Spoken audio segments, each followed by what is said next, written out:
like a hot mess right now. I haven't brushed my hair. I just got out of bed, so my hair's frizzy. It definitely is frizzy. It's not even an if, it definitely is. Don't comment on it. Okay, I'm already insecure. But I needed to film a video because it's been like a week since I uploaded last, and I have some things in the works, but they're gonna take a while to get out. So I need to film something fast, and that's why we're doing a tier list. We are tier ranking tropes today. The highest tier up here is will read anything with this trope. If I hear a book has this trope, instant TBR. I don't need to know anything else about it. Don't need to know the plot. The other tropes like instant TBR. And then the next trope is the next tier is cute, but not a must-have. Yeah, I mean self-explanatory. It's cute. I love it when it's there, but I'm not gonna instantly add it to my TBR. I will do a little more research on the book before adding it, but it's nice. And then the third tier is, it's fine, I guess. I'm kind of indifferent to this one. This one is just my indifferent tier. Like if it's there, okay. If it's not, okay. Like I don't care. It's just there. Then we have I'd rather not. I will usually avoid books with this trope, but sometimes there will be a book with this trope that'll draw me in for the plot or the characters or some other trope or whatever. So sometimes I read it, and sometimes it can be done right, but usually it's not, and I'd rather not. And then the last trope, hate. If I hear a book has this trope, I will probably not read it because I hate it. So those are the tiers. I only have 5. I think that's good. I don't think I need any more. I feel like that about covers it. And then look at how cute these are. I didn't make these. I found this on tiermaker.com. Some random person made this. Does it say who made it? Because I want to give credit. Because I think it's so cute. But okay, it doesn't. I don't. Oh, is it her? Okay, she probably made it. Because otherwise, why is she here? Mia26691358 probably made this. Anyway. But look how cute these are. These are adorable. I love the little illustrations. The first, oh, there's my water. The first trope is abduction to love. I'd rather not, because I feel like this is dark romance usually, and most of the time, dark romance is too dark for me. There are some dark romances that are just right, and I can read it, and it's fine. Like the Maid trilogy by Daniel Laurie. I read that. That has this trope in the last book. And I ate it up. Sometimes I can even be done right, so I'm not putting it down here. But most of the time, it's too dark for me, and he crosses too many lines. Love how I said he usually crosses too many lines, and then used The Darkest Temptation as an example of like a good dark romance that isn't too dark, as if he didn't send a video of her in lingerie making out with him to her father. Yeah, Ronan definitely crossed lines. But I don't know why. The Darkest Temptation, if I had read that in any other book, it would have been a DNF. I don't know what it was about that book in Daniel Laurie's writing, but they're so addicting, and I eat them up, even though they are pretty dark. I don't know why. But, like, yeah, maybe that wasn't a good example of, like, a not too dark romance. That was pretty dark, too. And we have age gap, which, it's fine. But it depends. Okay, sometimes it's creepy if she's freshly 18. I read a book like that before. She's freshly 18 and he's like about to turn 50. It's the ones where she's freshly 18. If she's like 25 and he's 40, I don't really care. But she has to be of a decent age, I think. And I'm saying she because usually the age gaps are she's the younger one, he's the older one. It'd be the same if it was the guy turning freshly 18 and she's a 40-year-old cougar. No, that's too weird for me. But if it's just an age gap and they're 25 and over, I don't care. That's fine. But it's not something I look for. It's just like if it's there, okay, I don't mind it. Most of the time. Amnesia. I think I'm gonna put this in it. I'd rather not, just because it's so overdone. I'm really kind of over this, especially in YA, fantasy, and dystopian books. I feel like it happens in so many of them, and I'm so over it. And then we have angst. Yes. I love angst. I love the drama. I love the yearning, the sadness. Angst is so good. But I won't read anything with angst. I need to know more about it before going into it. Like, why is it angsty? Is it because he cheated? Because if so, that's not the kind of angst I like. It has to be angst for a different reason. They're on opposite sides of the war, but they want each other. But their families won't let them be together. Like, that kind of angst is so delicious. Arranged marriage. Cute. especially if it's like enemies lovers arranged marriage. If it was enemies lovers arranged marriage, it'd be we'll read anything with this trope. But arranged marriage on its own is just cute. Not a must-have. I need to know more about it, but I do love it. The forced proximity and everything. Oh, it's delicious. And then we have bad boy, good girl. Oh, this is so cliche, but I love it. Cute, but not a must-have. Ever since my Wattpad era, I have loved this trope. It is. I've read so many books with it, and for some reason, it never gets old. Especially if it's like bad boy, good girl, grumpy sunshine, enemy lovers. That combo, so good, so good. Banter. This isn't even really a trope. It's more like a characteristic. But I'm putting it in. You will read anything with the trope. Banter is like one of my favorite things in a romance. If I know a book has good banter, I will add it to my TBR. I will not. I don't care what the plot is. I don't care what the tropes are. If there's good banter, instant TBR. That's all I need to know because that is one thing. That's like my favorite thing in a romance is banter. I love good banter, especially snarky banter. Oh, so good. Oh, so good. BDSM. Oh gosh. Oh gosh. Cute. Best friend's brother. This is fine. I've never really understood the hype around this trope because to me it's just like, okay, that's great if it's there, but it's not something I look for. It's just like kind of fine to me because I never felt any particular way about it. Just kind of different about this one. And then someone makes a bet. If it's like little cutesy bets, I don't care. Like their rivals making bets on things, that's fine.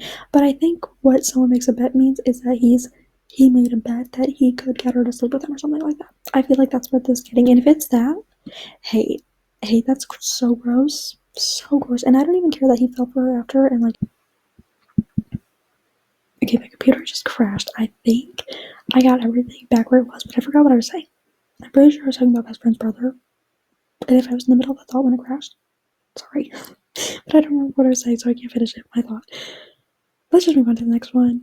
Let's hope that doesn't happen again. Okay, next is billionaire. Cute, but not a must-have. I need to know more about the book and the characters and the plot and the tropes and stuff. But it is a nice one. I of course love when a billionaire is spoiling his girl. One thing I think is so funny is the billionaire romances the guy will be like 25, and the average age for billionaires I think is like 66. Why are we not? You know, there's no realistic. Why are we not getting a romance about a 66-year-old billionaire? I think we need to be more realistic. And then we have drunken hookup. I don't feel any particular way about this. Like that's fine. Anyways, my favorite trope. We'll read anything with this trope. I don't need to know the plot. I don't need to know about the characters. I don't need to know anything about this. As soon as I read Enemies Lovers, it's on my TBR. It could be any subgenre, like literally anything with Enemies Lovers. I will give it a try. Because the trope is just so good, and you get snarky banter most of the time, and you get tension, you get slow burn. Like, oh, it's so good. It's so good. Fairy tale, oh cute, but none of us have. Like, I need to know more about it. What fairy tale are we doing? What are the other tropes? What's the plot? But it is cute. I love good retelling. And then we have fake relationship, which is cute, but not a must-have. I do like it. I just feel like a lot of fake dating books, a lot of them are the same. They do the exact same things. Like, I want to read a fake dating book that's a little more unique, I guess. But I do still like it. Like, I do think it's cute. I just need to, like, space them out. I'm not going to read fake dating books back to back because a lot of them are the same. But I do like it. And then Forbidden Love. Cute. I love it. I love when everybody's against them, but they will do anything to be together. And they have to, like, fight for it, and they have to go against everyone. Like, oh, it's so good. I love it. Foreign romance. It's fine, I guess. I don't feel negatively towards it, but I'm not gonna look for it. Like, it's cute. Okay. Paris romance, like, that's fun. But, like, I just don't really care. Like, okay. It's fun, but not something I'm gonna gravitate towards. I don't care where it's at, really. Friends to Lovers. This one's tough, because usually I don't like these books, but People We Meet on Vacation is my second favorite book of all time. Like, it can be done right. This is tough. This is tough. I don't know where to put this one. Because I feel like I should go here, but then I feel bad for people we meet on vacation. Because that book, Infinite Stars, like I love that book so much. It can be done right. But usually if a book is labeled as friends lovers, I'm like, okay, probably not for me. Because it's usually not done right in my experience. But there are some books that are just so, so good. Okay, yeah, I think I'm going to keep it here. Because usually when I see a book is friends lovers, I'm like, okay. Like, let me see the plot. If it sounds really interesting, I'll read it. Otherwise, no. But sometimes it's just so good. So good. Oh, yeah, we'll read anything with Trope because I feel like this and enemies lovers go hand in hand. Oh, big cursor. And when it's both done next together, it's just so good. I love it. I love the tension. Twisted Hay has a lot of this. These two. And that's one of my favorite books. I love it. Huddling for Women. Oh, that's cute. But I need to know what else is there. Like, what other tropes? What's the plot? If it's just this, I'm not going to read a book just for that little tiny. See, that's going to take up like 2 pages, you know? But I do love it. Remember when Nina and Matthias and Six Girls had all for warmth? I love them so much. They live forever in my head. I love Nina and Matthias so much. I especially love this trope when it's paired with enemies lovers. I love anything paired with enemies lovers, to be honest. But huddling for warmth, like it's so cold. They hate each other, but they have to cuddle because it's so cold. Oh, it's so good. It's so good. Human and vampire again, cute, but not a must-have. I do love the interspecies stuff. I think it's so fun, but it's not like a must-have. I need to know more about the plot to read it, but I do like it. Her comfort, again, cute, but I need to know more about it. Insta-love, hate. If there is no build-up, I feel like it's not worth it. The only book with insta-love I've liked is The Fault in Our Stars. Every other insta-love book, no. I need there to be tension and yearning and build up, and if they just see each other and they're like love first sight, that is so boring to me. I hate it. No. If a book is labeled as love, I will not read it. Loss of virginity. This is what I'd rather not, just because it's usually done wrong in my experience.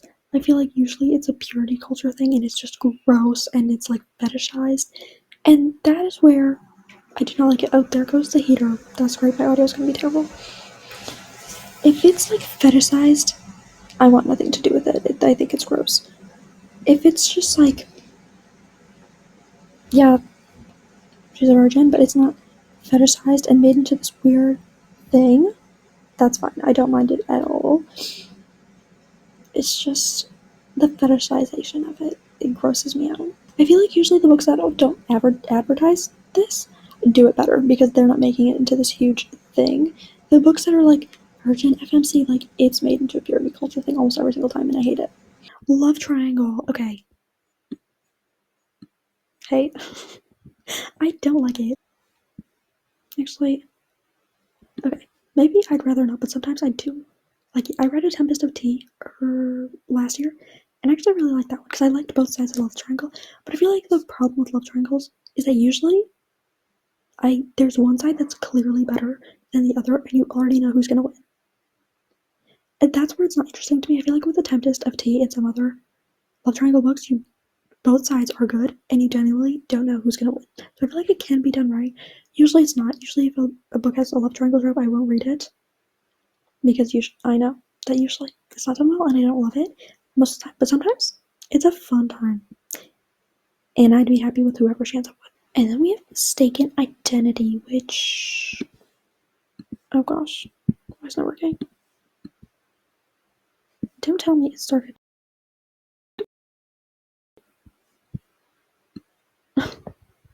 It is so glitchy right now. Okay, Mistaken Identity. Fine, I don't care. If it's there, okay. If it's not, okay. Not something I look for. I'm indifferent towards it. Soulmates. Oh my gosh, why is this getting so glitchy? This is something I know. I love soulmate books. I think they're so cute, especially the ones where it's like they fell in love in every timeline. Oh My gosh, that trope is one of my favorites. I love it so much. I think it's so beautiful. And then we have mutual pining.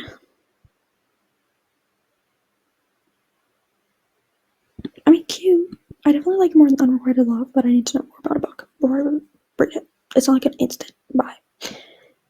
One of them is famous. This is fine. Don't feel any type of way about this. It's just like, okay, sure. Out for you? ... That makes it sound like a thread, but then the illustration is like cute. Like, they are out to get them to date them? Like, what does this mean? Or out for you, like I'm gonna out to kill you. But the illustration does not reflect that. Like, there's a heart. Okay, so it's like, maybe he only has eyes for her. In that case, cute. Love. I love when he only has eyes for her. Partners in crime. Cute. Six of Crows. But not a must-have. I need to know more about it. But I do love it when they're criminals together. Oh, that's so fun. Playboy. Yeah, it's fine. Not my absolute favorites. But if it's there, okay, I won't not read a book if it has that, but I also will not read a book if it has it. That made no sense. Like, if I know a book has that, like, I don't care, that's fine, whatever. But what am I trying to say?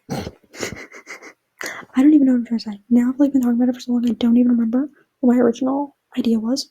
Basically made different towards it. Like, if a book has it, okay, I don't care. If a book doesn't have it, okay, I don't care. You know, just don't feel any type of way about this. A pregnancy, I'd rather not, because or should I really do not like reading about accidental pregnancy. I feel like usually it's not done very well. And also, one of my biggest fears is getting accidentally pregnant. I'm terrified of that. So reading about it, it just brings out all my fears and it makes me so anxious. Reading about someone who ended up pregnant and wasn't trying to get pregnant, like, it brings out all my fears. And reading about their fears and anxieties, like, it makes me so anxious. Like, reading about accidental pregnancy just makes me so anxious. And like, even talking about it right now, I'm getting anxious. Like, it is one of my biggest fears, and I would rather not. The only time I read it really is when it's like a part of a series that I'm trying to finish. Like, the off-campus series, the fourth book was accidental pregnancy, and I read it just because I wanted to finish the series. And that one was low-key good, actually. So I don't regret reading that, but usually it's not good. I will read it if it's part of a series. Otherwise, if it's just a standalone, I usually won't unless it's super hyped up and everyone's like throwing it in my face. Sometimes I'll read it, but I'd really rather not. Born Without Plot. Yeah, I'd rather not read. I'll put it here just because sometimes I'm in the mood. Usually I'm not, though. I'd rather read a book with plot and emotional connection, just like smut. It doesn't do it for me anymore. It used to, but you know, maybe I'll put it here. Because maybe the old me would have put it here. Now, I'm really not interested in that. I want to read a good plot, a good emotional connection. It's just not what I'm looking for anymore. Renewed first love. Oh, that's cute when they fall back in love with their first love. Oh, that's precious. A second shows love. That's the same, almost the same thing. Okay, that's going in the same place. A secret relationship. Cute. I love it. I just think it's cute because they're the only ones who know. Like, it's just between them, and that just makes it special. Sharing a bed. Again, cute. We're putting so many things in cute. Everything is just cute. Sharing a bed. I love it, especially when it's enemies to lovers. I love it. My obsession with the enemies to lovers trope is actually insane. Like, I feel like for every single trope, I'm just like, forbidden love and enemies to lovers, secret relationship and enemies to lovers. Like, yeah, I just want enemies to lovers. That's. But it's just so delicious when they have the forced proximity of enemies to lovers and sharing a bed. It's so delicious. Sleepover. It's cute, but it's not a must-have. Because it's just like one scene. You know, it'll take up like a chapter. I'm not gonna read a book for one chapter. So that's why it's not here, but it is cute. Especially when they're being awkward about it, and he's like, should I sleep over? And she's like, oh, if you want to, and it's just like, when they're being nervous and awkward about it, I think it's so cute. And then we have slow burn. Yep. I need it to be a slow burn. If it's not a slow burn, it's not worth it to me. except The Fault in Our Stars. That is the one exception to Insta Love. Unhappy ending. This one's tough. I love how I was just talking about it. The Fault in Our Stars, and now I get this. I don't care if it's basic. The Fault in Our Stars is actually really good. I don't care what anyone says. I love that book, and I always will. Unhappy ending. I don't know where to put this because, like, cute. It's not cute. It's devastating. I love an unhappy ending. I'm not gonna lie, but I can't read. I also love a happy ending. I cannot read only unhappy endings. That would crush me. I just would be an emotional wreck. I would not be okay. So I feel like it needs to be cute, but not a must-have because I can't do it all the time. Too much. But I do love it. Just because the emotions it brings out of me, like I will ugly sob, and it makes me feel more connected to the book than ugly sobbing, and the unhappy endings bring that out of me. Unrequited love. I don't know. I feel like it's fine, I guess, because I know eventually they're both gonna fall. Worthy opponents, academic rivals, two lovers. That's going right here. That right there, that is Connor Cobalt and Rose Calloway, and they are my favorite fictional couple ever. Kiss This Guy's my favorite book ever. I don't think I've ever said that on this channel yet because I just started it, but that is my favorite book in the whole wide world. And they are academic rivals. It's so good. It's so good. I love Rivals Lovers. Enemies Lovers and Rivals Lovers, those are like my top tropes. I feel like most of my favorite books are Enemies Lovers and academic rivals. Because I feel like a lot of times with this, we'll get snarky banter, and like I said, that is one of my favorite things. And a lot of times with this, we'll also get Enemies Lovers. It's like we get all of this. Books with all 4 of these, instant 6-star. I love it. I love the competitiveness and everything. Kiss This Guy's my favorite book ever, and it is Academic Rivals Lovers. I hope This One Find You is also one of my favorite books ever. Also Academic Rivals Lovers. I love Academic Rivals Lovers, or just Rivals Lovers in general. Like if it's like assassin rivals, any type of rival. I love it. I love it. I think it's so much fun. And that is the last trope. So we are all done with this video. Hopefully I can get this uploaded today because I feel bad I haven't uploaded anything in a week. But yeah. I do have a bunch of reading vlogs I'm filming like 4 reading vlogs at the same time. I don't even know what's coming out first. I don't know what's going on. But there will be reading vlogs in your future. So be on the lookout for those.